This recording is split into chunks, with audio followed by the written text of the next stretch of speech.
Muy buenas tardes. El tema asignado a nuestro grupo es la correlación anatomopatológica o básico-clínica del tallo y está integrado por Juliana Marisa Meneses Mosquera y Juan Esteban Martínez Ruiz, mi persona. Entonces les voy a hacer una breve introducción en el cual les vamos a definir que el tallo encefálico es una estructura fundamental del sistema nervioso central. Este conecta el cerebro con la médula espinal. Además, su importancia radica en que controla funciones vitales como la respiración, la frecuencia cardíaca, la presión arterial y la conciencia. Además del punto de origen de la mayoría de los pares craneales, y esto lo convierte en una estructura clave para la integración de funciones motoras y sensitivas. Además, en el tallo cerebral, un accidente cerebrovascular representa una de las mayores complicaciones neurológicas porque esta zona alberga muchas fibras motoras y sensitivas que conectan al cerebro con el resto del cuerpo.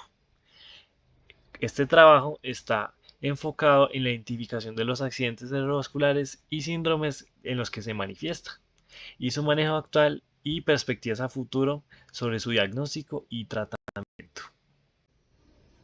Bueno, entonces tenemos el síndrome vulvar medial, también conocido como el síndrome de Degenire, que es una patología causada por la lesión en la parte anterior del bulbo raquídeo, especialmente compromete la arteria eh, espinal anterior. Bueno, entonces voy a comenzar con sus estructuras afectadas y sus manifestaciones. En la primera instancia tenemos la pirámide vulvar, que contiene las fibras del tracto córtico espinal encargadas del control motor voluntario. Su afectación produce hemiparesia, que significa debilidad de un lado, o hemiplegia, que es parálisis completa de un lado. En este caso es contralateral, o sea, el lado opuesto de la lesión. En la segunda instancia tenemos el menisco medial, que es una vía sensitiva importante que transporta la propiocepción, vibración y tacto fino desde el cuerpo hacia el tálamo. Su lesión provoca pérdida de sensibilidad contralateral a la lesión. Tercero y último tenemos el nervio hipogloso, el doceavo par craneal, que controla los músculos de la lengua.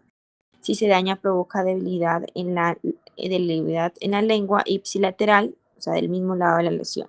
Al sacar la lengua, pues se desvía hacia el lado de la lesión.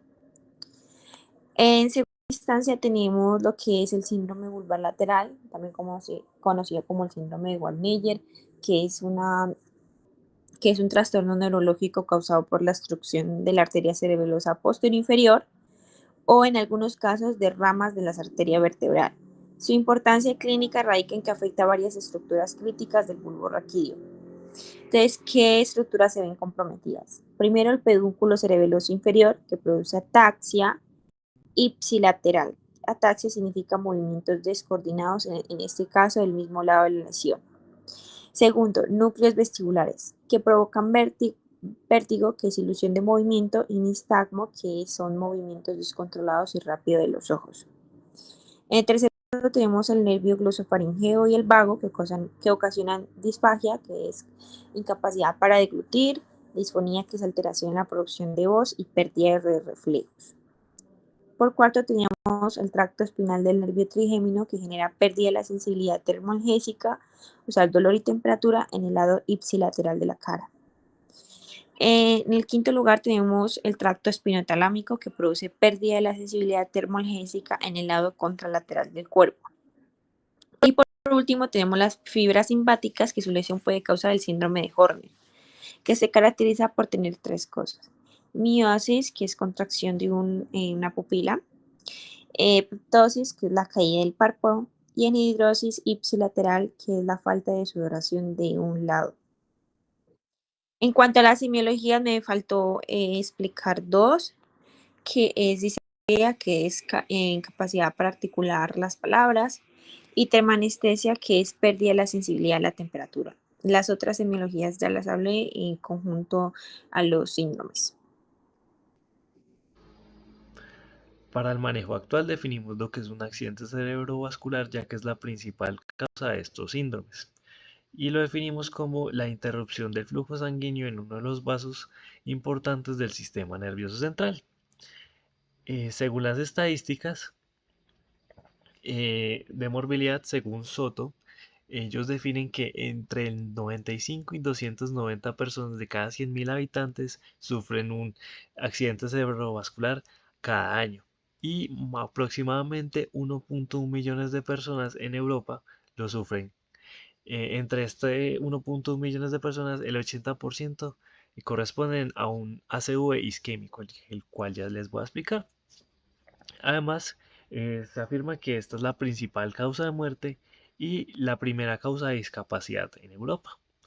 Entre el 20 y 35% de estos pacientes fallecen durante el primer mes debido a la ACV y aproximadamente un tercio de los sobrevivientes pierde su autonomía, o sea que quedan en discapacidad motora o sensitiva. Para el manejo tenemos primero que identificar la zona de este ACV y su origen, sea una apoplejía isquémica, que significa que haya un trombo que se forme en la zona afectada, o un émbolo, que sea un coágulo que se envíe desde el torrente sanguíneo hasta la zona afectada, o que sea de carácter hemorrágico. Eh, a partir de los signos y los síntomas que definen el síndrome, eh, definimos un estudio de imagen para confirmar el diagnóstico, que sería tanto por resonancia magnética o tomografía, que serían las más usuales, y definimos su causa. Esta puede ser por una fibrilación auricular o una enfermedad carótida si es que es de origen isquémico, o si es de carácter hemorrágico, puede ser un aneurisma o una hemorragia intracraneal. Para el tratamiento podemos definir como cirugía normalmente, si es de carácter hemorrágico, y trombectomía o trombólisis para los isquémicos. Para la terapia de rehabilitación se va a utilizar la fisioterapia, la terapia ocupacional y el lenguaje para la recuperación de las funciones sensitivas y motoras. Bueno, en cuanto a los datos históricos, primero tenemos el de Andrea Vesalius, que en su obra de Humani Corpus Fabrica describió con más precisión las estructuras del tallo cerebral, diferenciando claramente el encéfalo y la médula espinal. Cabe resaltar que fue un médico que corrigió los errores de Galeno. Segundo, tenemos a María Jean Pirrier, que tras todas sus investigaciones descubrió que la médula oblongada, parte del tallo cerebral, controla funciones vitales como la respiración y los latidos del corazón. Debido a esto la llamó el nudo vital, ya que su daño puede ser letal. El tercer caso tenemos a Adolf Wellenberg, que fue un neurólogo alemán que describió el síndrome de Wellenberg, un trastorno causado por un infarto en la arteria cerebelosa posterior inferior. En la cuarta instancia tenemos Joseph Jules Degenire, que fue un neurólogo francés que describió el síndrome vulvar medial, un trastorno neurológico causado por una lesión en la parte media del bulbo raquídeo. Y por último tenemos a tres personajes, Godfrey Hounsfield y Alan Comarch, que recibieron el Premio Nobel de Medicina por sus investigaciones sobre la tomografía computarizada, el TAC. Descubrieron cómo utilizar los rayos X para obtener imágenes detalladas del interior del cuerpo humano, lo que revolucionó la medicina diagnóstica.